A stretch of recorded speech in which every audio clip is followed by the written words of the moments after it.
Hey guys, in this lesson we will learn about the Blender interface, how to create, delete, and edit windows, and about different Blender modes.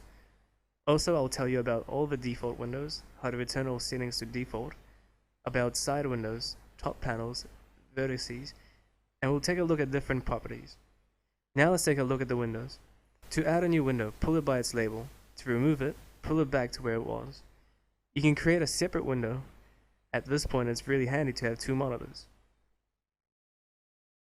Blender has a thing called layouts. These are interface templates. We'll be using only a couple of these, the default and the UV editing layouts. To expand a window, press Shift Space. Take note the windows will only expand where the mouse is located.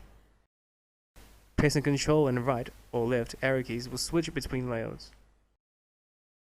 By pressing N, you can call upon the transform panel of a selected object and the setting up of the viewport. Pressing T calls up the tools panel. If you made a mistake when setting up the interface or deleted something you didn't want deleted, you can always return your settings to default. Just remember that this will reset all settings. Now we'll look at scene property windows.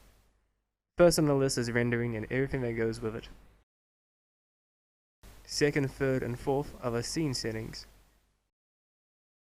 Fifth is the object's properties, its name, reflection, and size. 6 is limits and bindings. 7 are modifiers, which we will learn about later when modeling objects. 8 is object polyset with settings. 9 is material settings.